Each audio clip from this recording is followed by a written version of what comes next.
Good afternoon, fellow citizens. Welcome back to the Citizens Chat Show. My name is Masesa Demiano, and we are having this episode on the Good Friday. I hope you're enjoying your holidays, the Easter holidays, and I hope you're reflecting on the goodness of our Lord. Today we are discussing the 2022-2023 budgeting and taxation process in Uganda, and it's a discussion that is ongoing for a long time, and we need to be very much part of these processes for the good of our economy. And to discuss this and much more, I am joined by Jen Nalunga. She's the executive director of SEATINI. Jen, you're welcome. Thank you so much, and thanks for having me again here. It's always a pleasure having you. Thank you for always honoring the invitation. Thank you so much. And from Jen, our regular panelist, Dr. Sarah Bireete. Sarah, you're welcome. Thank you, and good afternoon, viewers. You're welcome, Sarah. And finally is Mugobera, Ronald. Yes. That name, Mugobera. Yes. He's an economist, senior economist with CSBAG. Ronald, you're welcome. Thank you. And this being your maiden appearance, we're glad to see you. Sure. And interestingly, today, of course, Sarah left economics, commerce, and ran into law and governance. But she's also an economist. But I'm joined, of course, with maybe writing economist. But your first degree was with commerce. Commerce, yeah, but marketing. Oh, okay. Marketing. But at least you have an idea of economics somewhere. So at least my panel is full of experts. But right into the discussion, I need to possibly start with Jen. We are having the increasing commodity prices today, and this is a question that is happening. At least everyone at every level is affected to this point. What could be the issue? What should our viewers and listeners out there know about the situation happening today? Okay.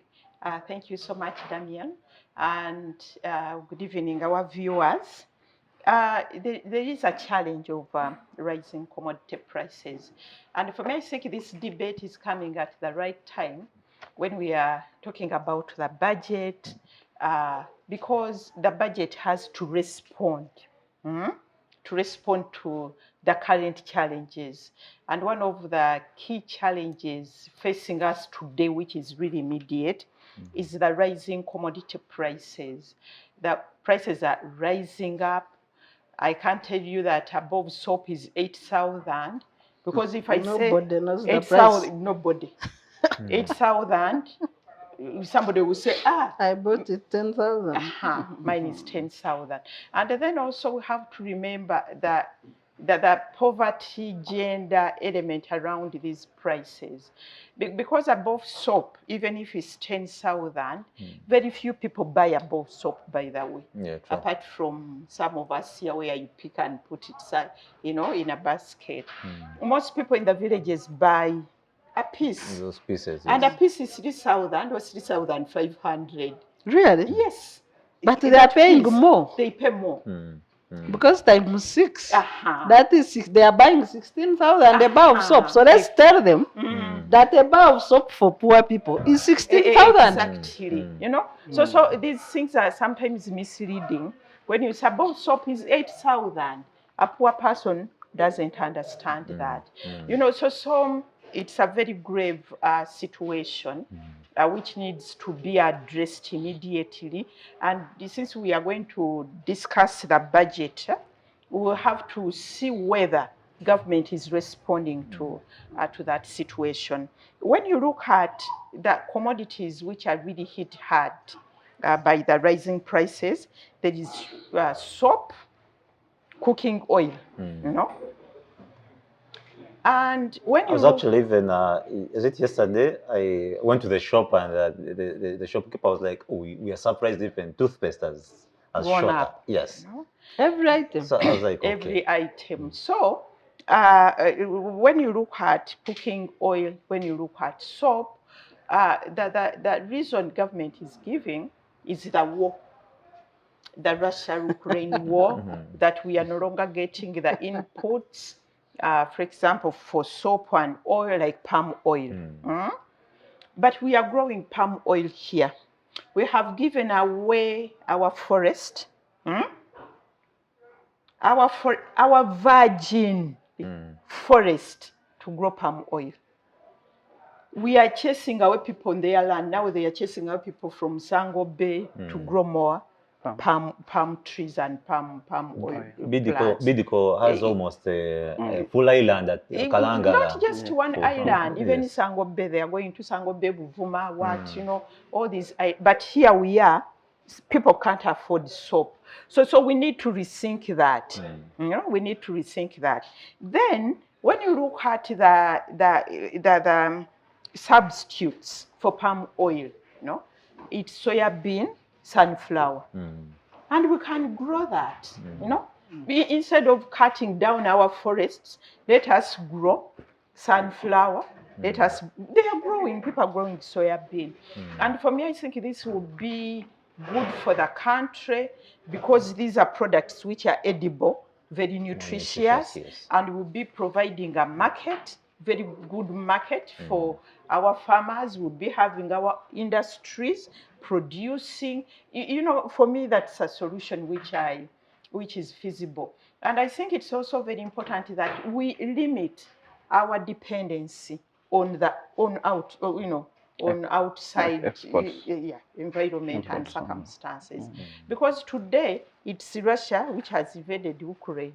What if another time there's another war? And you know, yet these are products which we do have. So for me, I hope when we are discussing the budget and the budget framework paper and the allocations, we have to bear this in mind. Is the budget speaking to the people's needs and challenges? You know, today we have a challenge of unemployment, especially for the youth. Is the budget speaking to that? So in that way, we can be able really to talk to the common person, to the normal Ugandan, to have maybe hope in the budget or not to have hope at all. Yeah, interesting. Thank you very much, Jane, for that starter. Let me also get to Ronald. You also need to take us on the journey of why we see these commodity increments. And, all right, thank you very much, Mr. Demiano. I would like to begin by looking at three things that every economy would pride itself in achieving. One, an economy would pride itself in achieving sustained economic growth. And the second is reducing poverty levels to reduce. And the third is reduce inequality among the population. And here, government has different instruments that it uses, and among them is the tax. A tax plays a redistributive role that through fiscal policy, government will get maybe tax the rich and subsidize those activities or services or products that are consumed by the poor, and there will be some kind of equality. Addressing myself to what Jane kick-started us off on, the issue of raising commodity prices. This has actually hit everyone at their own level. And whenever the prices go up, people's purchasing power goes down. Like Dr. Bireete was telling us that a bowl of soap for the poor is now 16,000. When you cut the pieces, when you cut the pieces into 4,000, 3,000, those small pieces. Even more, yes. Yes, it could even be more. When the cost of living goes up, the standard of living goes low. Because now people are going to look for the cheap substitutes, which could even be hazardous to their health. Sometimes they may even do away with consumption of essential commodities. I want to talk about, she talked about sugar, she talked about soap, but even construction materials. I was watching on TV and they said that even cement It's 40,000. Yes, it's 40,000 and it's likely to go up. So you realize that this thing that started as, by the way, before we even begin blaming the Ukraine and Russia war, remember last year the prices of fuel had started going up. That was even before the war. Now that the war has come, it has just accelerated already a problem that had started that we were living with. Now, what we need to understand is to which magnitude has this war contributed. There are very many things that I think need to be addressed. Yes, we understand that Uganda is an open economy, and the factors that affect other economies in the world have a way they affect us, which we agree. But the question is, are our leaders in charge? Are they in control? If you read the Bank of Uganda reports, when they are reporting about factors that normally contribute to maybe economic growth in Uganda and price stability, they attribute it to nature. That we had either the rains were good, we had a good harvest. If it is bad, they said we had a drought, and that's why you saw the prices. So it means that in most cases, our policies, we are not seeing policy responses affecting the livelihoods of the citizens. We are left to nature. And then COVID. And then COVID. Right now, it is COVID. Someone shared a video of where people are queuing up in Kenya to get fuel. That's how fight has reached. And if it reaches a point of rationing, you know what it means. They will not ration fuel and give it to the poor people or the common man when the government officials need to move. And who is driving this economy? The informal sector.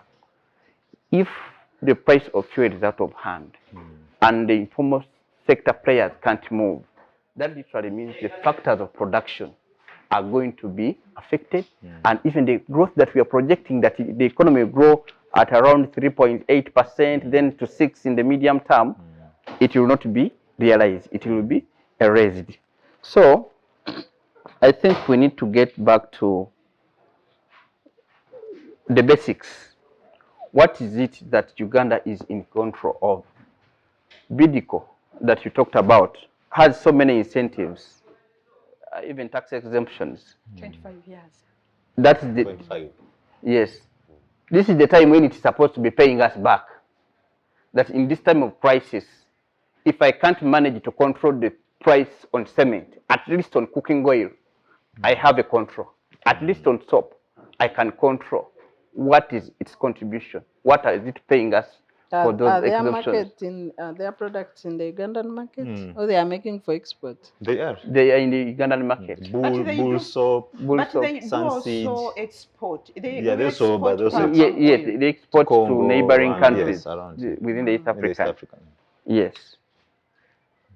So this is now time to rethink the distributive role of our fiscal policy. How effective are they? Interesting. Thank you very much, Ronald, for that economic perspective of it. Sarah, how much? The citizen perspective. The citizen perspective. No, just yesterday, Kenya deported one of the managers of the big importers of fuel, Ruby's Energy, for abating the fuel crisis in Kenya, for engaging in hoarding fuel and speculation and unnecessary increase of prices. But today, the finance experts in Kenya, the energy experts, together with the fuel importers, are sitting to determine Kenya's fiscal intervention on the import cost of fuel to mitigate the fuel pump prices for the ordinary people. In our case, when we call out government to act, they wash their hands clean. So, like Ronald just said, Ugandans are left at the mercy of the vagaries of weather, of nature, of international market speculation. So what is the use of government? If my life is controlled and monitored by nature, controlled and monitored by the international market, and my government says there is nothing they can do about it. Why should I give it my tax? Why should I give it my money? Why does it spend our money to exist?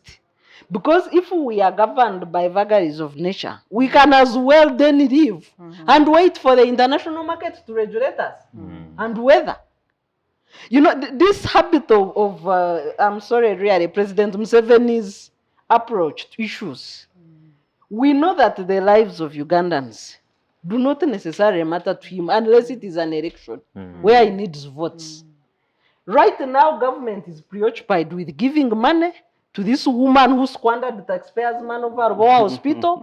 They are adding him coffee, coffee deals. They are adding her 667 billion of this 47 trillion budget for Goa Hospital, August Hospital in this country. If this money was given to importers of fuel to mitigate the import costs and fluctuation, we would have lower fuel pumps, pump prices. And this would lower the costs of soap, the costs of sugar, the costs of cooking oil, the costs of cement. I am among the people who were trying to put the concrete on my manyata. So the last time. So the budget went. The last I did my budget. Based on 25,000, a bag of cement. It is now 40,000. I've stopped. And it is a rainy season. So if I hear that I've joined the guys victims.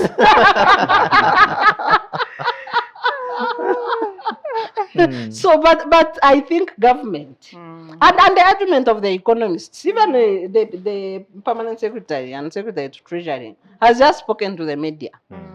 He says, as far as they are concerned, they budgeted for inflation at 5%. Yeah, we are still. Our inflation is still between 3.2 and 3.7. The two types of inflation. I don't want to go into details. But when you look at the explanations by these economists, one can either conclude that either paper inflation has no relation with the lives of the people, or these people are living in denials, or they are on the wrong planet and they better find their way to where they belong. The argument is that in terms of monetary value, soap, cooking oil, fuel, they have low weight in the waiting list of inflation. They don't matter to the inflation of the country. Yet an ordinary person who should be the focus of government must consume these commodities on a daily basis. But the government says you don't matter. What matters a bit slightly is fuel. And the cost of fuel, which is almost double, because by December, fuel was 3,500,000. It is now 5,000. 290. Yes. To turning to 6, depending on the where you take it from. I see when diesel is beginning to go up. It will soon be 5,000. Yes. So you see, if the day-to-day lives of the people do not matter to the economists, then what matters to them? But even if there were no options for monetary policy interventions, how about fiscal policy interventions that deal with the cash flow in the hands of the people, that deal with the purchasing power of the people, that deal with the cost of living of ordinary people? So I think this hands-free approach of our governors is really out of order. Our neighbors, Kenya, Tanzania, Rwanda, have intervened in the rising cost of commodities, which is driving the cost of living of the people, but also increasing poverty levels. And it is important to note that the citizens are just coming out of the 2-year COVID lockdown that has impoverished more than half of the citizens of this country. Thank you very much, Sarah. Right into now the discussion, because that affects the current budgeting process. We need to know where is government's position in situations like these ones. And Jane, I would want to know what could be your take on the ongoing budgeting process, but also what should be the priorities of the government at this time going forward. Okay. Before I go, Is it 1.147 trillion now that we are talking about? Of course, though there are some sources that are showing 45 trillion, but yes. maybe before we go into the budget, I think what's coming out of Dr. Bireete's submission really is the need to question the role of the state. What should be the role of the state? Is it hands off? And somebody tells us, remember the Minister of Energy, the other time when fuel was going up, says, it's supply and demand. It's a market-driven economy. We need to understand those dynamics, the development paradigm, And the same happened, the same careless approach happened during COVID, when citizens' dead bodies were detained by hospitals. Exactly. But do you know what? Now hospitals, private hospitals want some tax exemptions. Yes.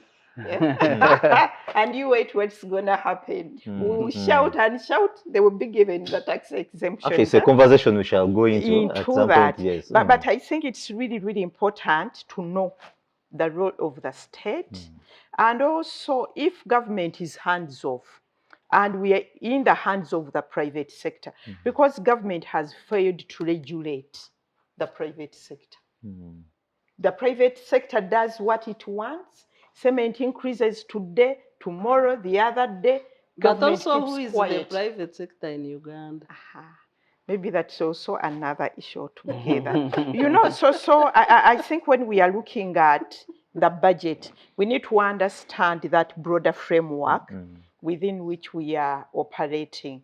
Because even if you say the priority should be here, money should go there, even when it goes there, where is it going? But going back to the budget, I understand this year's budget, we have an envelope of 43 trillion, but then they are saying 47. That was according to the first national budget framework paper. It was around 43. So it had been revised to 47 trillion. And unfortunately, they haven't given us the breakdown of the 47. But we can take a picture. This can help us paint a picture. The 43. Yes. You saw when Parliament almost chased away the Minister of Finance. They approved a different budget. He read a different budget. So even that 47 will change.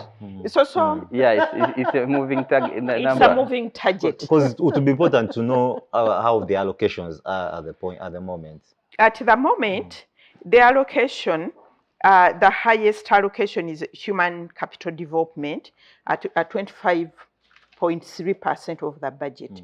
But remember, human development, capital development, we have education, we have health, we have water and sanitation, isn't it? Yes.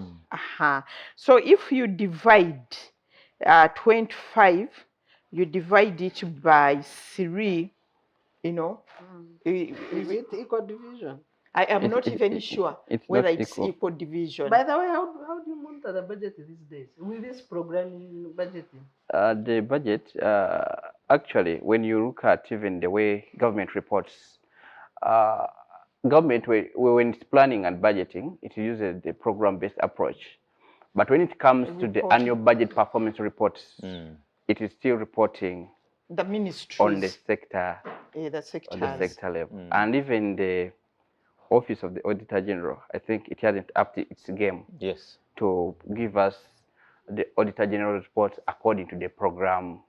It is still following the previous sector-wide approach. But you see, Ronald, even when you look at the ministerial policy statements, it's according to sectors, Ministry of Trade, Industry, and Cooperative.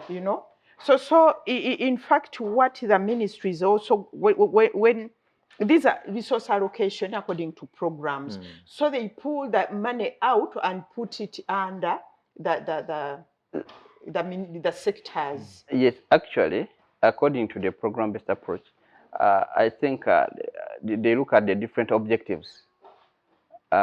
Say, for instance, under human capital development, which component is education contributing to? To health, yeah, like to that. water and Yeah, so that is sanitation. on the objective level under the program-based approach. But the challenge It's more is reactionary. Where the problem is where you rush and put the money. I don't think What is the use of Yes. programming? It's When to- finally the expenditure and the accountability is line ministry. It's to ensure coherence and reduce on duplication duplication, yeah. yes, that's But- what. How much of this percentage goes to public debt repayment, possibly the areas, domestic areas?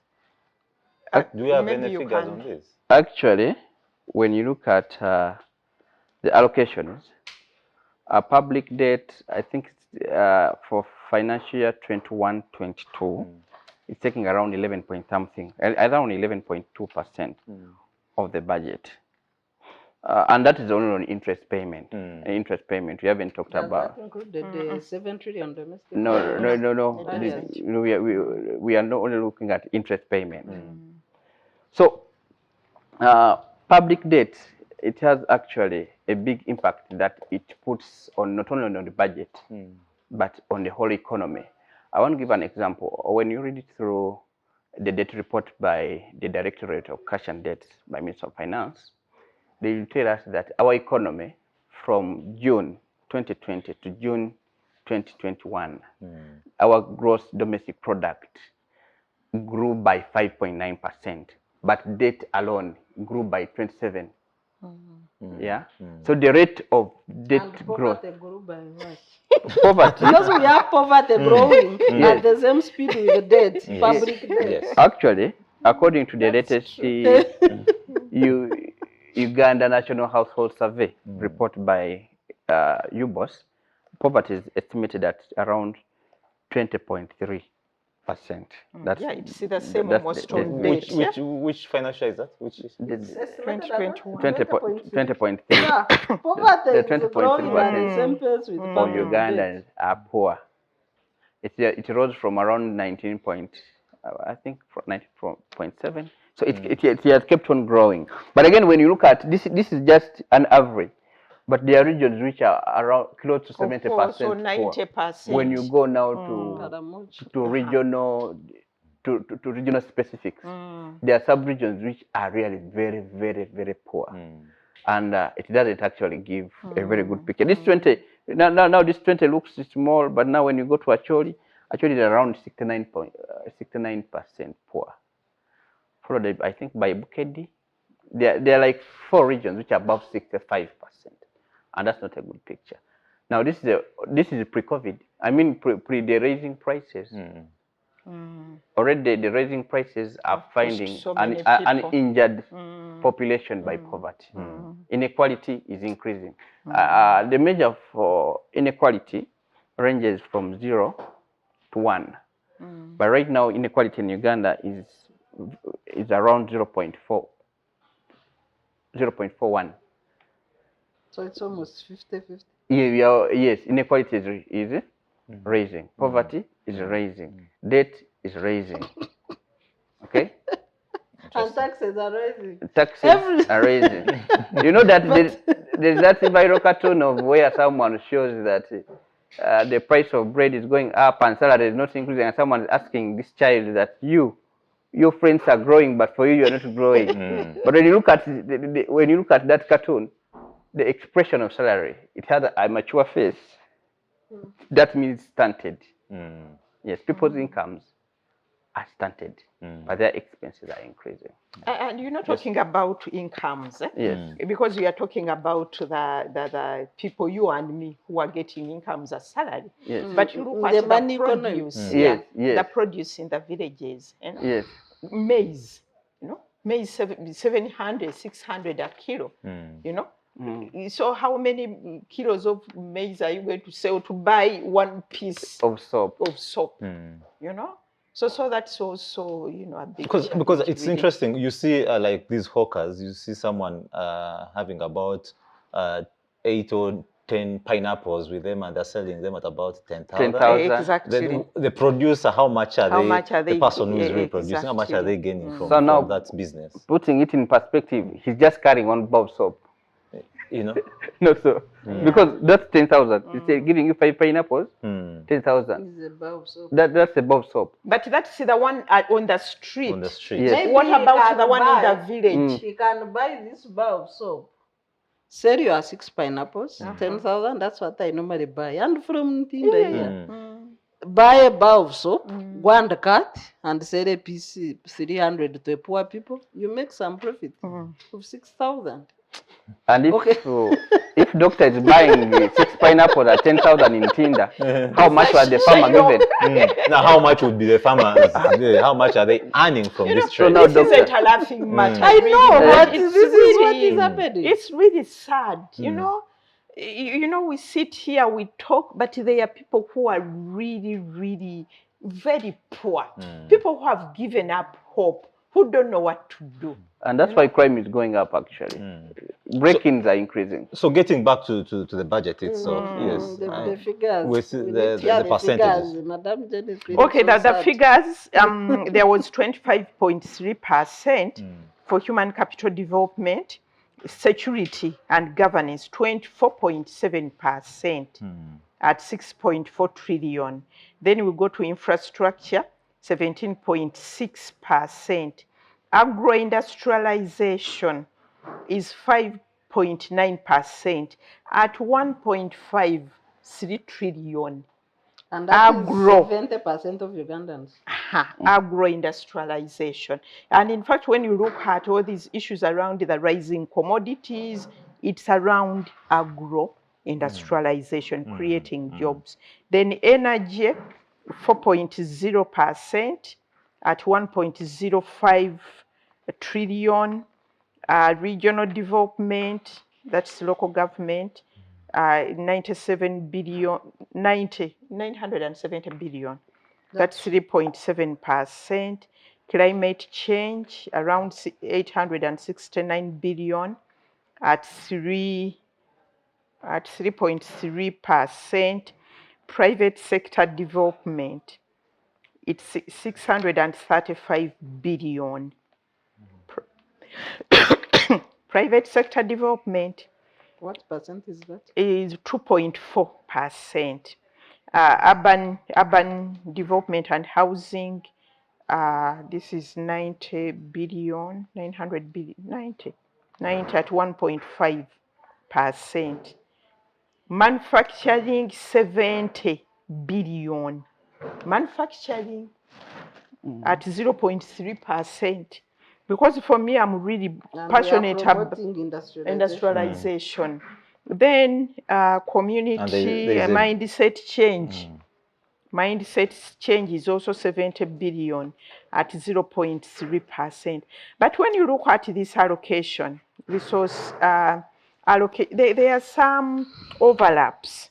Because you can't talk about manufacturing on its own.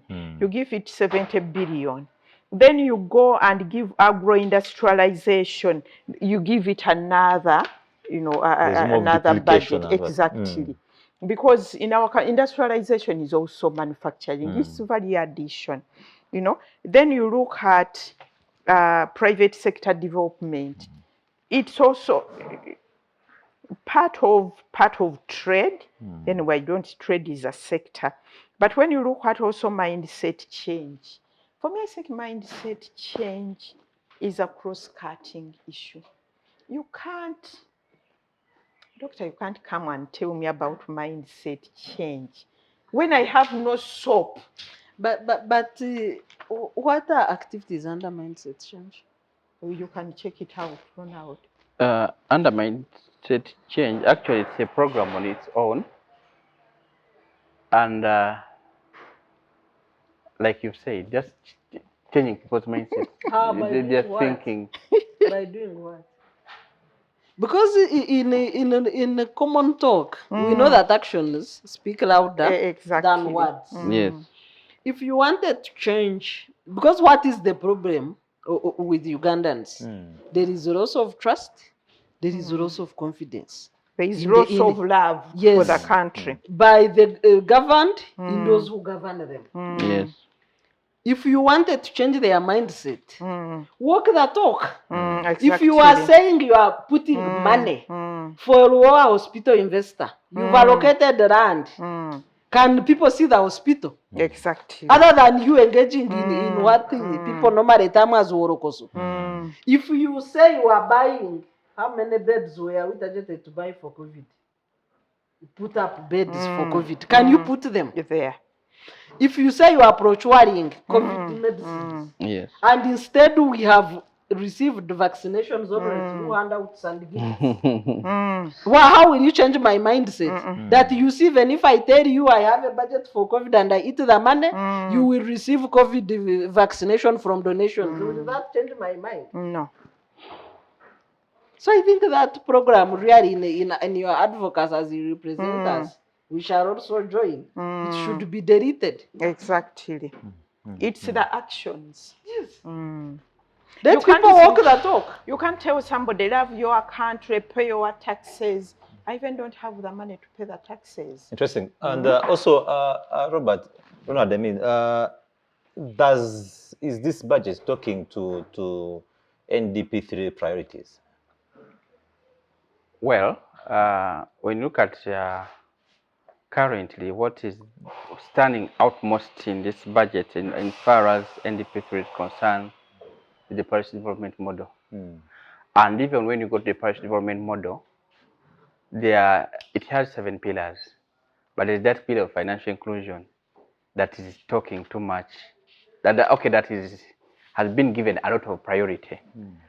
I want to talk about alignment of the budget to the third national development plan.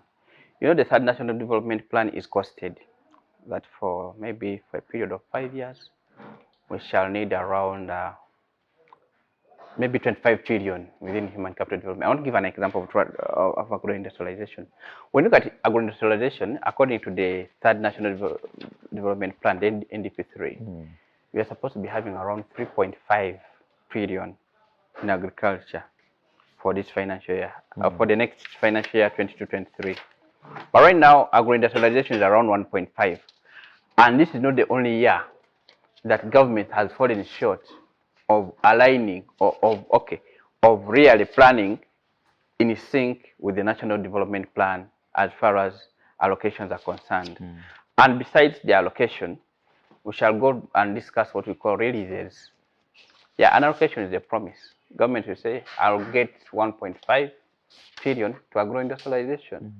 But along the way, like Jen said, we shall blame COVID, we shall blame external forces, we shall blame everything and say, we didn't raise the 1.5, so we are giving you 1, or even 800 million. Also, even when they go ahead and give the 1, because of institutional inefficiencies, we are unable to absorb the 1. Now it has come from the match allocation of the 1.5, we get the 1. Even the one that comes, it finds a structure that has poor, I don't want to call it poor institutional governance, but inefficiency in the system, either procurement, the money coming late. You understand that local governments have been receiving money late. It is where the PS is trying to explain why money went late. But these are some of the inefficiencies in public finance management that we talk about. Money has come late. It is not going to meet its intended objective. And you know, local governments, that's where the majority, if not all of us, go for service delivery.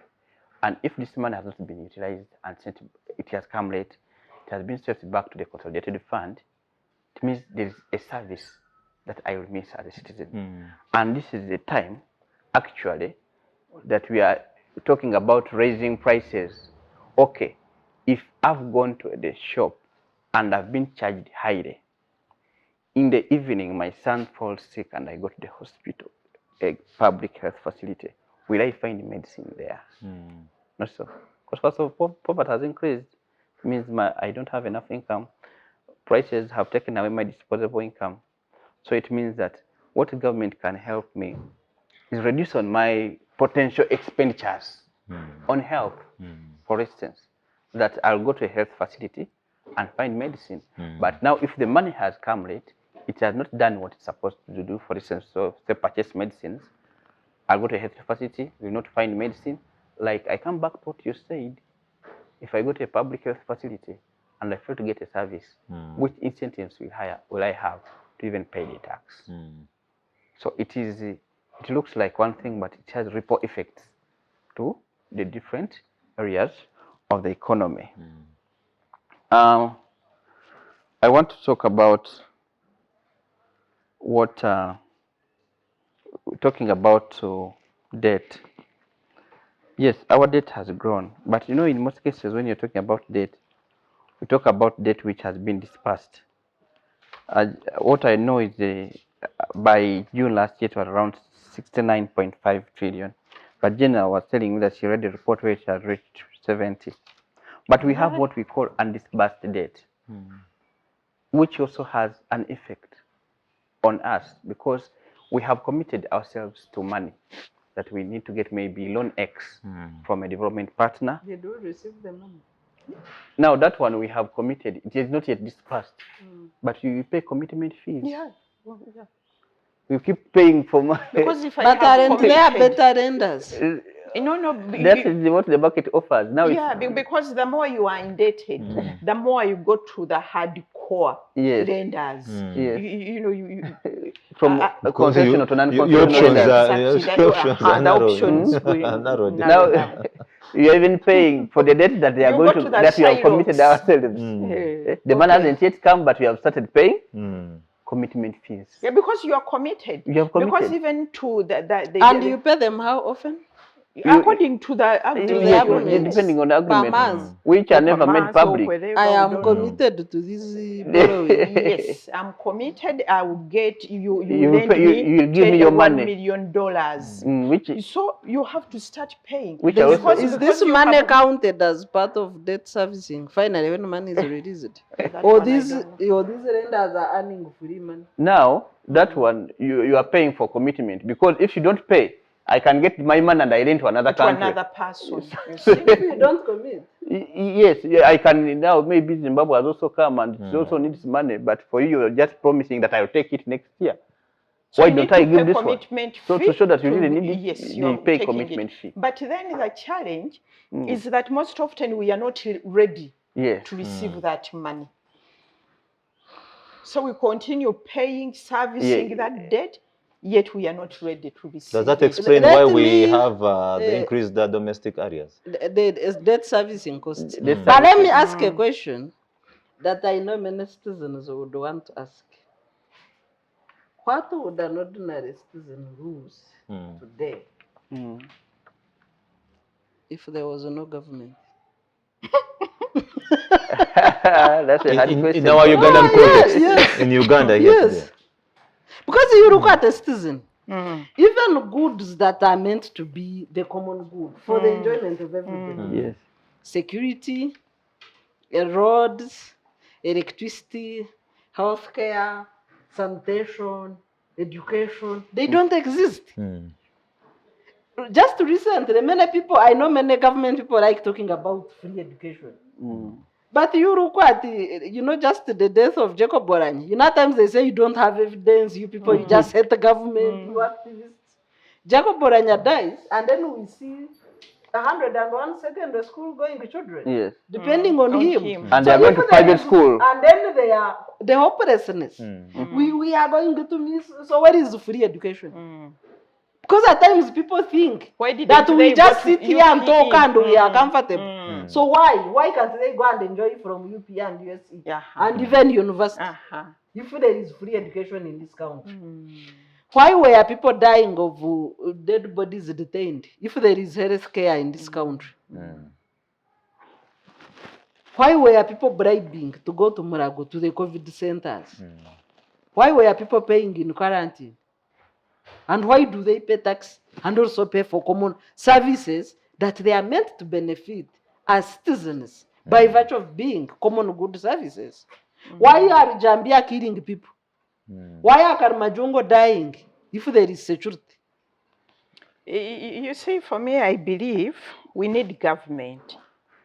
Maybe the government we have is lacking so many things, but at least it's better than not having anything. And of course, I asked an extreme question. Yeah, and I think also these are things which we need really to debate and work on and make sure, that we get the government we really want. I agree with you that we need government, but we need government to do what?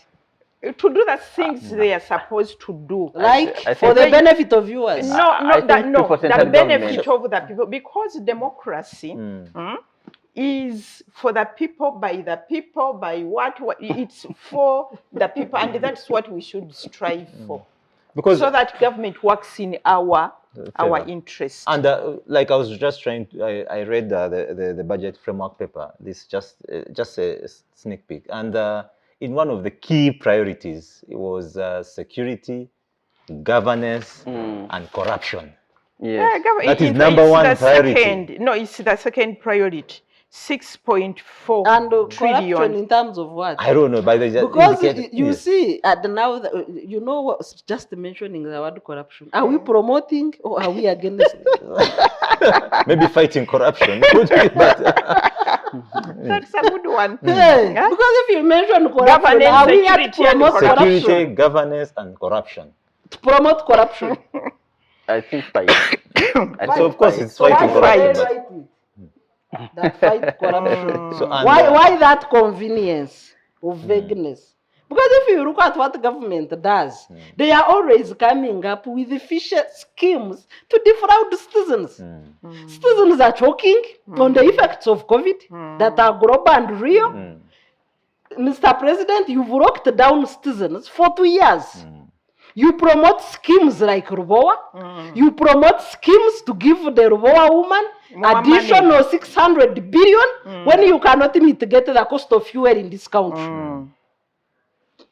Actually, the key recommendation from Parliament, they said that they should be consistent with the Charter of Fiscal Responsibility, and Sarah talked about it.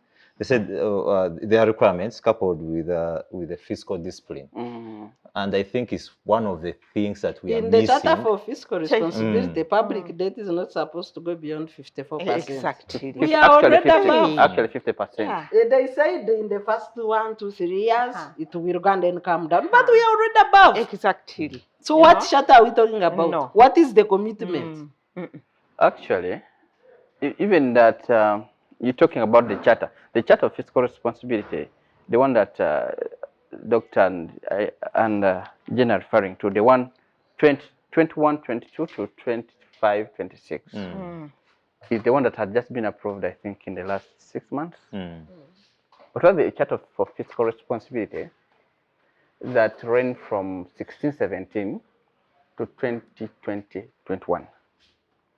But when we were transitioning from that Charter for Fiscal Responsibility to the current, we didn't know the level of alignment. How did we adhere to the previous charter? We now do not know what informed the current charter, because we don't know where the past performance, where we are coming from, to now the current Charter of Fiscal Responsibility. There was no either mid-term review or end-term review of the performance of the 1617, 2020, 2021 Charter for Fiscal Responsibility. Shall we just be seeing documents, policy documents in place for purposes of maybe ticking the box that we have a policy and legal framework, but when we are not aligning to it, this is the time when we should be discussing that the fiscal deficit should not go beyond 3%. But we are around 7%, and we are already given a message of hope that in the medium term it will come down. And the challenge is, whereas we say medium term, even that time will come and we shall be saying medium term. The medium term is undefined. Tell me that medium term, 23, 24. Let us be specific. Because when you just tell me that in the medium term, it remains vague, as the doctor was saying, the vagueness of things. Yeah, be specific and tell me, so that I really also begin tracking your progress towards that, by the way you are behaving, by your level of fiscal discipline, your expenditure patterns, your efficiency, both allocational and operational efficiency. Because you should go beyond just discussing that, yes, and the government has a charter for fiscal responsibility. Just like having a weapon, which when the enemy comes, you can't use it. Then why do you have it in place? Yes. For comfort and psychological massage. You know, yeah. Because even 3 months to the end, no, now it's 2. 1.5 months to be precise. Yes. 1.5 months to the end of the 2021-2022 financial year. We are debating a supplementary budget in trillions. Let me check the allocations. I mean, 1.5 months. Yes. Will they spend this money? Because Office of the President is taking 168 billion, 1.5 months. And the viewers, please mark this money. In 1.5 months, Office of the President wants to spend additional 168 billion, additional to the budget they were allocated. Works and Transport wants to spend 121.6 billion.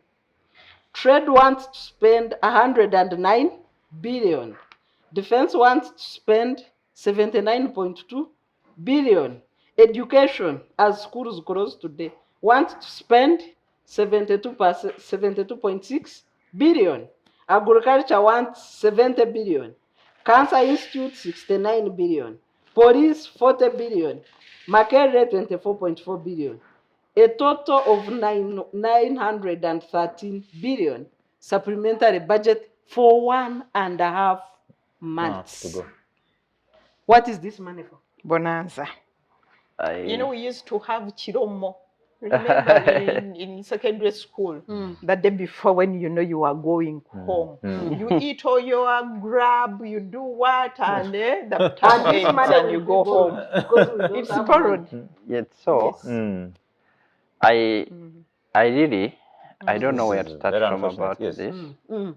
Yet the Public Finance Management Act provides the conditions and circumstances under which a supplementary can be sought. One, they say that Emergency. it must be unforeseeable Yes. at the time of planning. Then it must be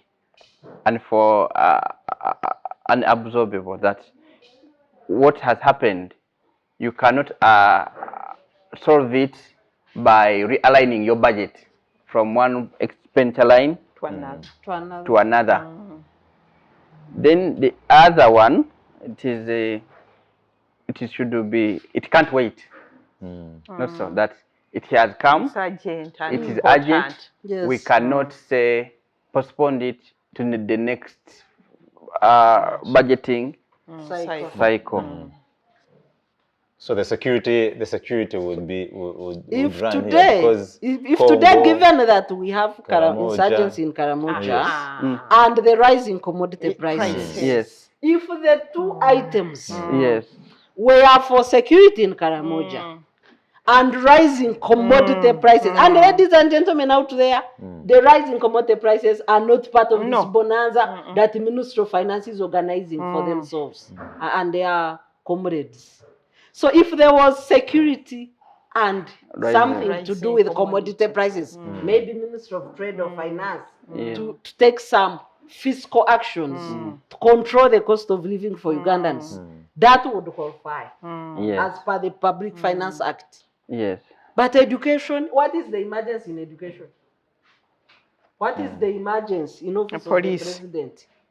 Office of the President. What is the emergency in Makerere? Makerere University. What is the emergency in transport? Has any bridge collapsed? That can't wait for 2023 for the budget they are appropriation. debating. But maybe what's coming out also is what we call priority. Who is setting the priorities? For you, Karamoja is a a priority. And the cost of living The of cost of Ugandans. is a priority. But to others is not a Part priority. of this money is for Dubois. 337 million is for the Ghost Dubois Specialized Hospital. You see? Interesting. Let's first have a very short break and return. We're going to have this conversation going, but also in part of the conversation is the tax holiday that is going to be levied to be given to our investors around, and it's a discussion that you need to pay attention to because that also affects our budget and the figures on the budget.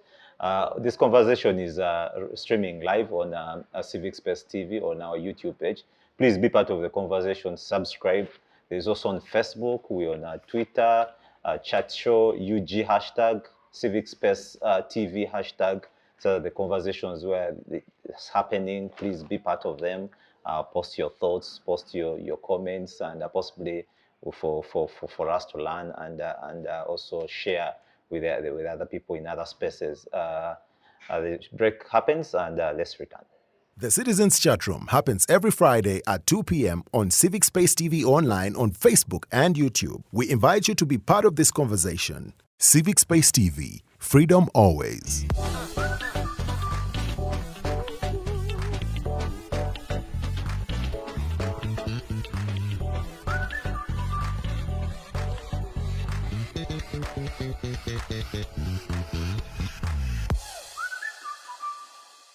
Welcome back from that short break. I hope you're enjoying your Easter holiday wherever you are, and you're tuned into the conversation happening today. We are continuing with our conversation on the 2022-2023 budgeting process and the taxation.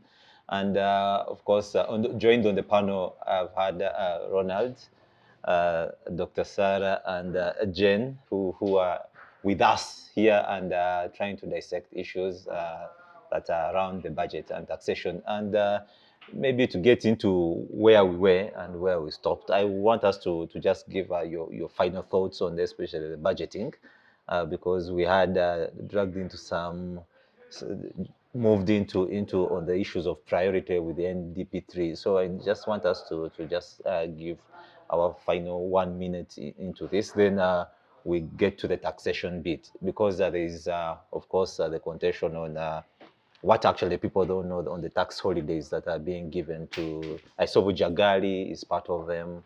I saw now the private hospitals. Sarah talked about people stranded in the hospitals. Now they're going to be given incentives. Then, and these are 10 years incentives. So I want us to have that conversation as we go on. I need to start with you, Jen, again, from our final take on the budgeting itself. The final take, it has been a very interesting debate, but what's clearly coming out is the disconnect between where we are putting our money and the challenges on the ground and the actual priorities. For me, I see that as a big issue, that the money is there, but we are putting it in the wrong places according to the people. So I think it's really important that government should go back on the drawing board. They should look at what needs to be done, because what this country needs is to ensure that we produce, people have an income at household level, but also at national level. Ensure that we have all these essentials and we are producing them ourselves. We are manufacturing them. They are jobs. There is security. For me, those are things which needs to be done. And I don't see them in this budget. Because what I see is business as usual. So much to security, so much to what, so much. I don't see any change, that there are changes in the environment. It's very serious challenges. Government needs to sit and change direction. We don't see that. So I think for government, what they should realize, it's not business as usual. It should be business unusual. And as citizens, that's what we're expecting. Yeah, interesting. Sarah, we had a conversation at some time on the NDP3 actually on this taxation, the whole taxation issue and the issues of NDP3 came in, and we tried to tackle it. And we also said that possibly we were questioning whether this current budget will work in line with the NDP3, the NDP provisions. And in the one of the recommendations that Parliament actually after this budget framework paper, when they sent back the ministry, they cautioned them. They said, kindly go back and try to be compliant with the NDP3 provisions. Try to work within the NDP3 provisions, and we are not seeing this. You know, the drivers for growth under NDP3 include ICT for the technological advancement and fitting into the digital revolution, tourism, agriculture. Those are the key 3 drivers. Then you have the oil sector. So when you look at this budget, as much as we say that programming is in line with NDP3, and at one point technocrats were saying that they are now budgeting according to NDP3, and the only evidence they have for that, I think, is mindset change, which they think is to popularize the objectives of NDP3. But if you look at, for example, energy, which is allocated 4% of the budget, you look at human capital development, where ICT falls. I don't know where tourism falls, for example. Where does tourism fall? Tourism. I think it's Would be private sector. Tourism is a standalone program. it It should is. be, yes. It's a standalone But it's not program. even allocated. But where is it? It's allocated how much? You check. I think it's allocated some monies somewhere. Tourism. Okay, but if you under human development, capital development, where you have education, because you have health, education, water and sanitation. You know, ICT includes innovation and then the Exactly. creative industry. Exactly. So where do they fall? Because they are not even in the breakdown. So where is the knowledge economy? Actually, yes. Doctor, just we have tourism development. It had been allocated 0.6%. So is that a driver? So that is the digital transformation. The one that you're Tourism talking, is 0.6%. 0.6%. And we're talking about digital transformation as a program. It has 0.8%. That's around 200.6 billion. So shillings. You can say that out of the drivers for NDP3, other than energy, the rest are 0.1%. Does that seem like a priority to anybody? I don't think so. I don't think so. So, but away from that, you have a government that is detached from reality. You know, we have two problems, two fundamental problems. One is a population that has no trust and confidence in the people that govern them. Then to make matters worse, you have a government that cannot correlate their programs to the wishes, values, and aspirations of the people. So you have everybody, either it is their way or the highway. That is the approach of government. And then you leave the people here. So government is here, our way or highway, and the people are here. And the two are not related. So what governance are we talking about? Governance is simply about effective distribution of resources. Does that exist in Uganda? I do not think so. So the budget is a tick box thing. The regime will carry on with their dubious things of squandering the taxpayers' money. If we talk about the tax exemptions, ladies and gentlemen, are given on 3 principles.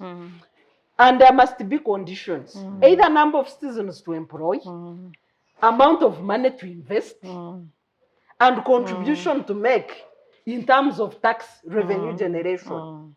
Those are the drivers when concessions are being discussed. Yes. In our case, it is technical know who.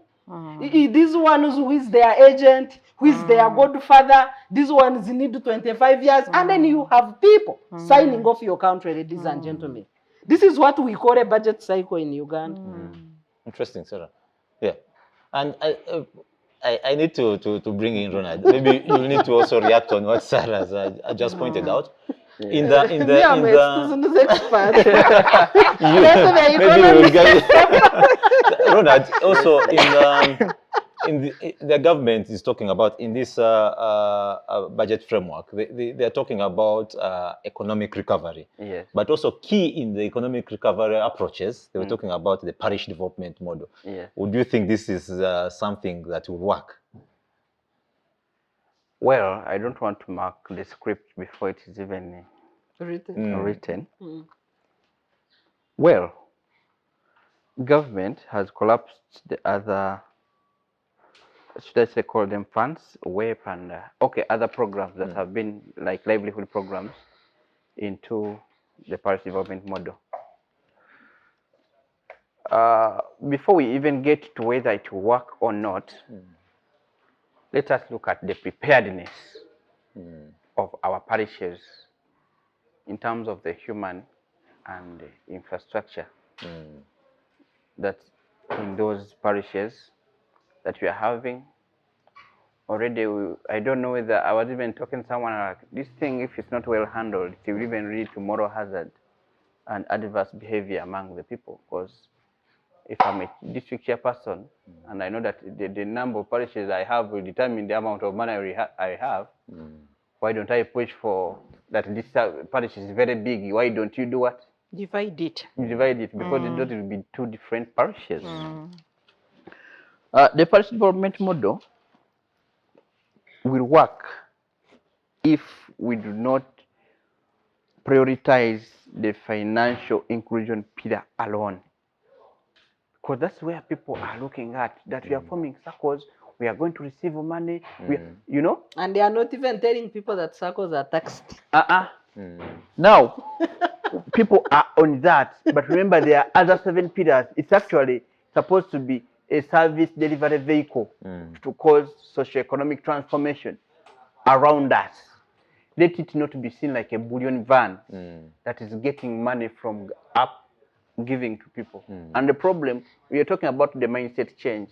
I think we need, when we have a mindset change, among the pillars is mindset change, it should really be prioritized and people understand that when they get money, for instance, under the financial inclusion pillar, let it not be seen like an appreciation. What Sarah was talking about was whether people have trust in the government. You know where things go wrong with some of these government monies that are given out, like the revolving fund, supposed to be our revolving funds, is when a citizen, a common person hears that government official ate money, squandered the money through corruption, and nothing happened to them and they are still continuing their lives. Someone will have that thing and say, if the other one ate millions, how about me just eating? And that one is going to affect the implementation of some of these government But you see, Ronald, sorry to come in here.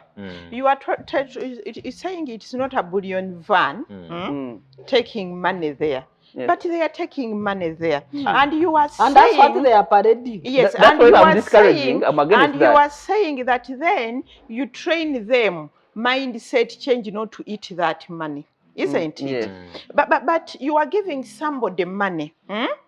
We have been talking about a soap. Somebody buying a soap of 3,000 and they can't afford it. And you go to the village and you give this man, because if a parish, I was looking at it here, they have, it's 465 billion. And there was a calculation of about 7 million for this financial year per parish. So how much money is somebody going to get? Is it 10,000 or 20 or 50? You give a man 50,000 who has been buying a Above soap at 3,000. a piece of soap. At 3,000. No nursing, no sugar, no cooking oil. You know, in that kind of poverty, you give 50,000 and you tell them, you know, my indicate change, you see now that money. Don't eat it. Put it in a business. I went there after the distribution of cows, these indigenous cows that the government was giving people. So in a meeting, people told us, said, look, there was hunger in Teso. They said, we don't have food for our children. But there's also this cow which needs funding, is feeding, and it feeds like a baby, an exotic baby. I don't have food for my children. And do I buy food for a cow? And water. You carry water. They told us they are going to eat all of them. You see, you don't need to mindset change to tell them, you see, that's an income generating cow. Don't eat it. Of course they will eat it. You know, so let us walk that talk. And you know, when you talk about PDM and financial inclusion is not about giving somebody money. No. Financial inclusion is about economic activities. Somebody is selling, is buying, is keeping. There is a bank where somebody can be able to keep money. When I was growing up, by the way, UCB was there in most of those villages, those towns. And people would take their money there. You could find somebody has their bank book, savings book. Every family has. Yes. And they keep, that's financial inclusion. Financial inclusion is about getting money. Using it. Then saving, then those who are a bit enlightened, they go and borrow. But that's financial inclusion. Don't tell me you give somebody 10,000 and that's financial inclusion. I think I've provoked so much this debate on the parish development model, and Thank you. I think it will be a topic on its own. We've been talking about having it. Maybe at some point we'll need to have it. But Jane, I still want to have your back. We have 250 billion that possibly we are going to lose in the revenue collection in this year out of tax exemptions that possibly the public might not know how to there. Because I saw there was Bujagali it was Bujagali Dam. There is the private hospitals. It's also a proposal. Then they also say, and these are 5 years exemption, but they said also there are foreign investors whom they are going to exempt. BIDCO is already there. To about 25 years. What is this implication on service delivery? Of course, we are losing money.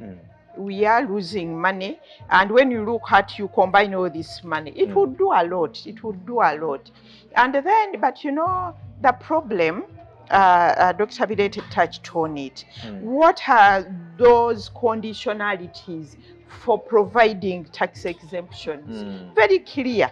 How many people are you employing as a percentage of the entire? Yes, and as you employ them, you are paying tax for them. Pay as you earn. So government gets pay as you earn. Yes. And also these are people who are active buying. They pay VAT, you know? So government is getting money. It's also about exports. You export and the government gets money. You also procure locally to input in your industry. That means you're employing that entire value chain. You know, and that was the thinking behind tax exemption, that money comes back. The Uganda Investment Authority is supposed to monitor the incentives and also come up with a register that this company was given this is what they have been able to do, and UIA is supposed to withdraw those incentives, you know. So there has to be a system. But also it's on the presumption that these are investors. You know, the word investor in its true meaning means somebody bringing money in the economy. But in our case, You know the quickest way to look as a mfere in Uganda Is to be an investor. is to say I am an An investor. investor. And moreover, Because from of abroad. the approach of the regime. Uh, They bring somebody, dress them as an investor, then they give them taxpayers' money, then give them tax holidays, and then share the money among themselves. And they disappear. Look at an example of this man, Kananasan, in the Agoa. In Mugobera, you remember the Agoa girls, you know? They even gave him actual cash, like we are doing to this lady. Rubowa. Yeah. The So Rubowa this Kuruku. I Kananasan think we need to call man, her a Kuruku. Kananasan man was given money. Money. I think it came up to $1 million. Yeah, a lot of money. Yes. They gave him money, no taxes, no nothing, you know? Where is he You now? look at Munyonyo, the Commonwealth Partnership, public-private partnership. After Chogam, Munyonyo said, we don't know you. And Parliament, which appropriated the money, Exactly. unfortunately, folded their hands. Of course, I don't want to use the other word, but but what was that? You know, so we need to reassess the whole issue around tax exemptions And investments in Uganda. Yeah, exactly. Yeah, Ronald, thank you very much, Jane. Ronald, the auditor reports, the Auditor General's report, 2001, I think, he cited out that there are 20 beneficiaries of these tax exemptions, that the exemption expired, but continued enjoying. They continue. Enjoying without an extension. Yes. So the question here But is... maybe also before Ronald comes in, you know the 7 trillion money we owe in domestic areas can actually be covered by these dubious tax exemptions. Interesting. So in that regard, do we have capacity, does the government have capacity to monitor the benefits from these tax exemptions? Thank you very much, Damian. But I think government has the capacity. The challenge is the will. Laxity. There's that kind of laxity to do what is supposed to be done. I want to give you an example of financial year 17-18. A report was done by International Growth Center. They say that in 17-18, Uganda lost over 3% of that year's annual budget. 3%, around 888 billion, through tax exemptions. That is one financial year. And the challenge would be, we have given these people tax exemptions. We do not have a control on their profit repatriation. Also, they have exemptions. Even what Jen talked about, that they are creating jobs. Which caliber of jobs are they creating for Ugandans? Sweeping, driving lorries. Those are the best jobs that they take.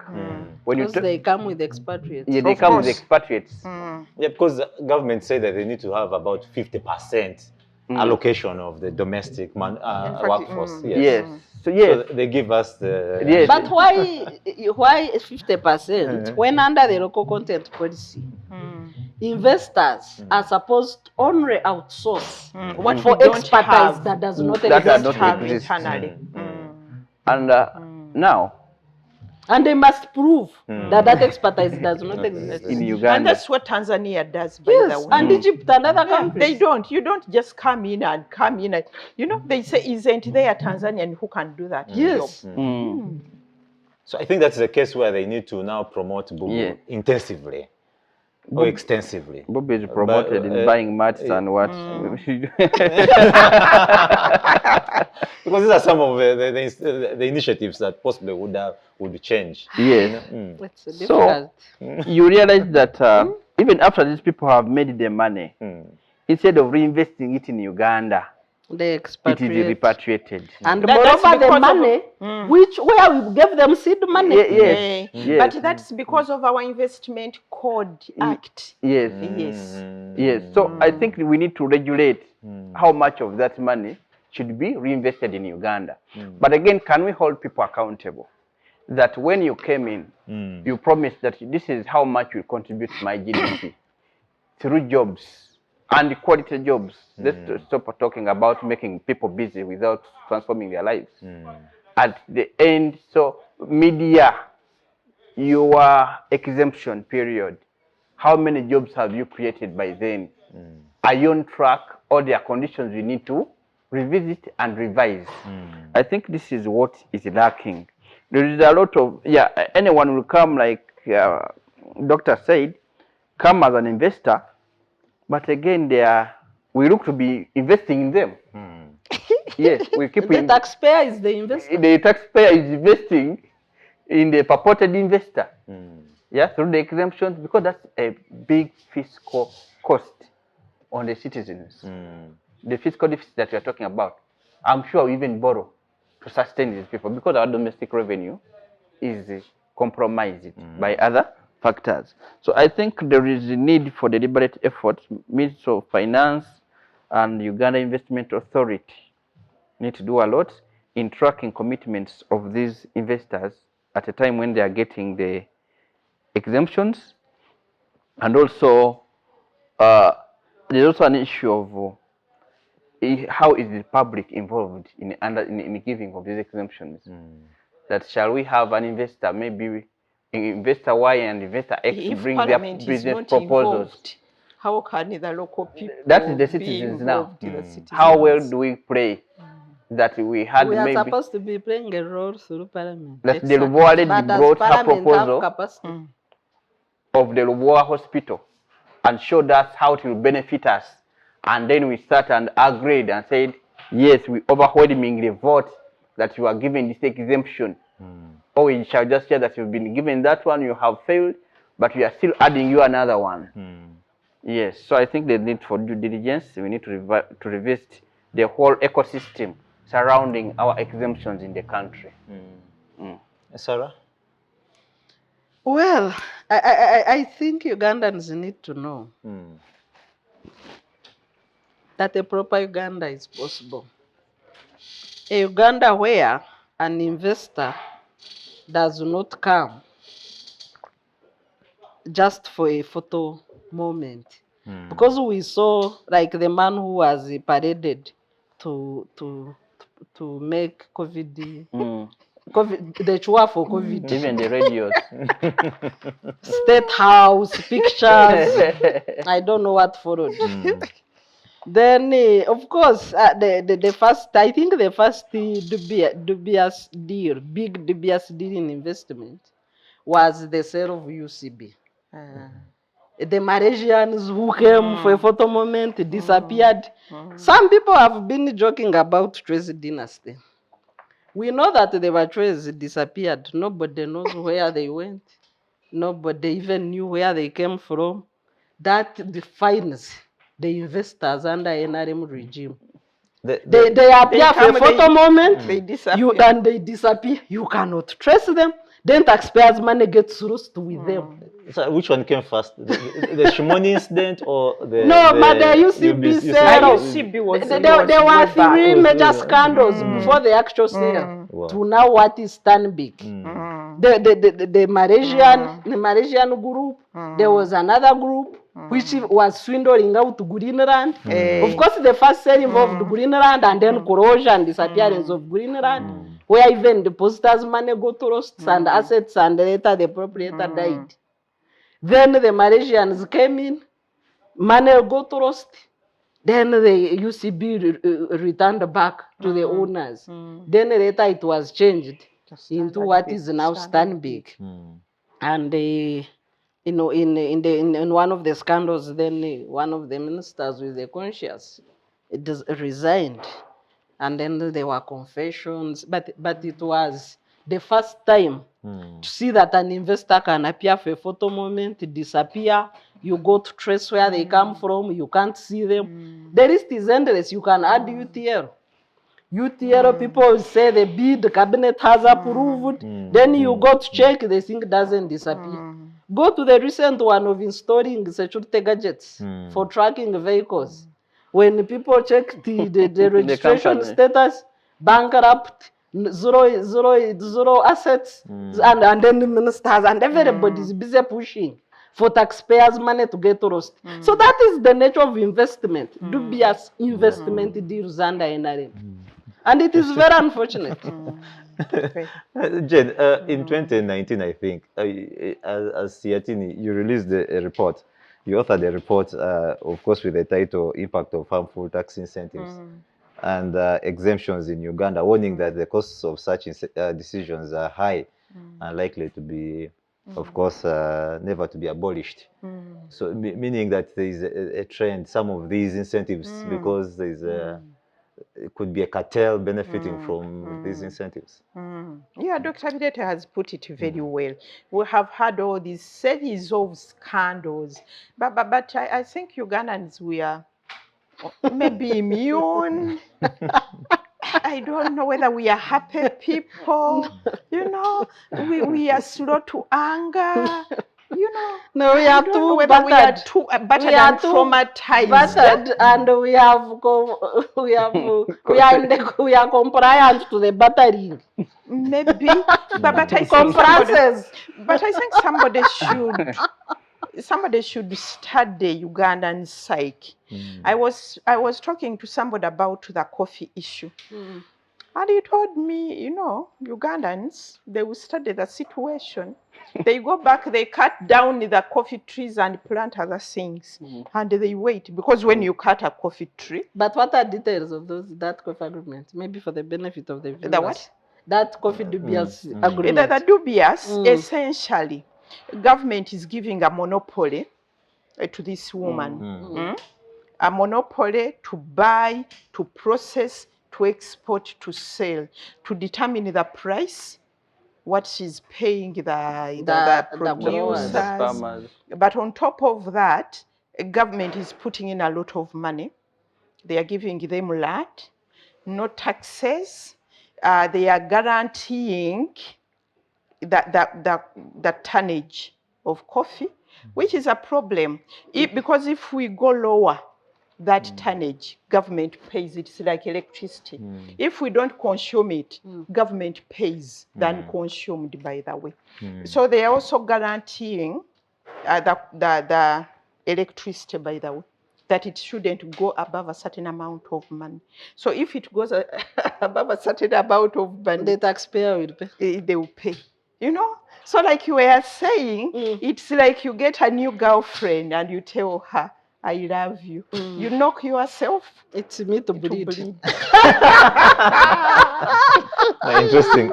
Maybe as we are concluding, I would want to start from Ronald. You just your final thoughts on this process, because now this is we shall have a series of conversations around this budgeting process to ensure that our viewers out there are informed. So I would want you to just give your final take on this first process as we keep monitoring the progress of this budgeting.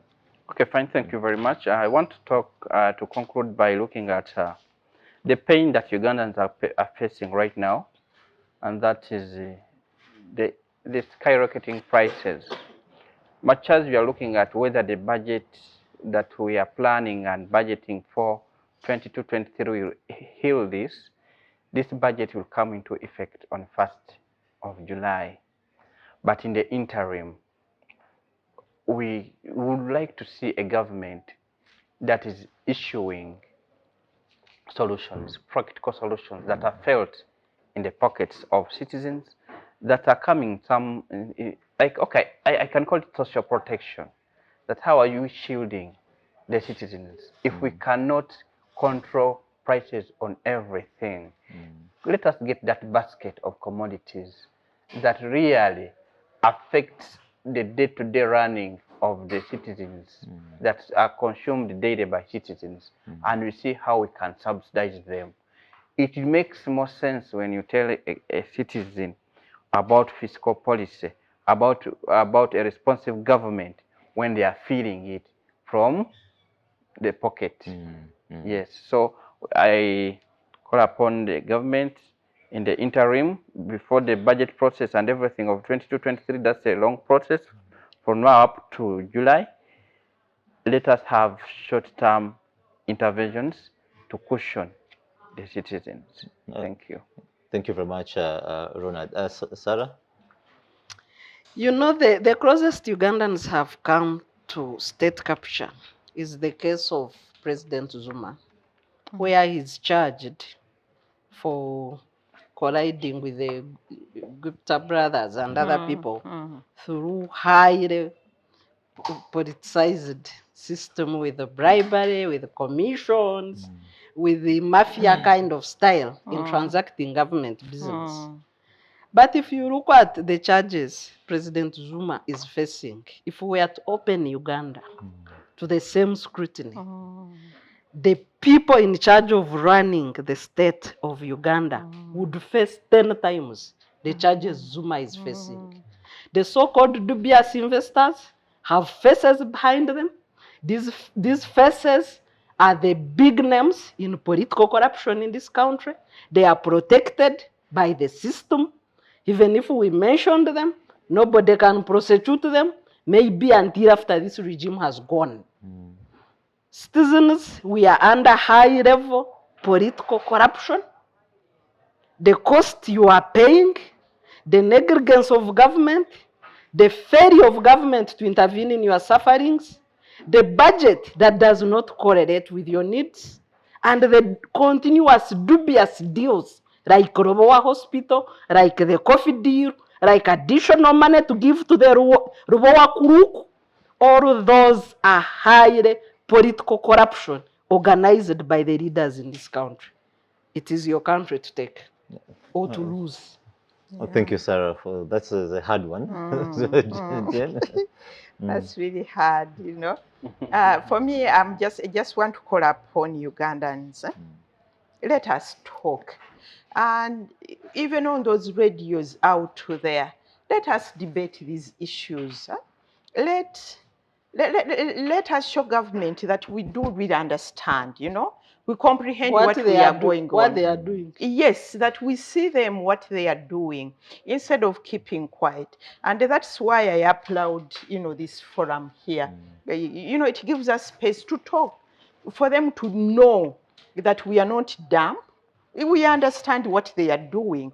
And one day, they will pay for it. So even for radios out there, let us reduce a little bit on the music, the comedy, you know, because life can be a comedy, but we should hold our government accountable. So let us continue this debate. Let our members of parliament, let them not let us down, really. Let them debate these issues in parliament. Let them put government to task. So let us continue really that debate. Yeah, thank you very much, Jen, and of course, Dr. Sarah and Ronald for joining us into this conversation.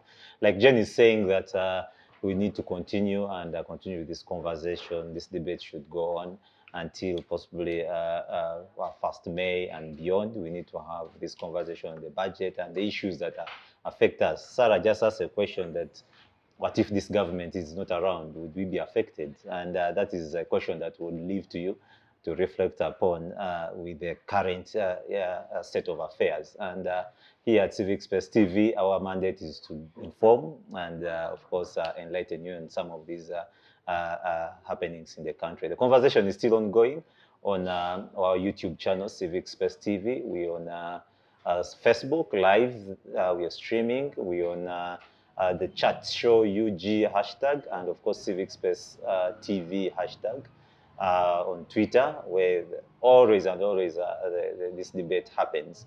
And from me, I need to say, may God bless Uganda.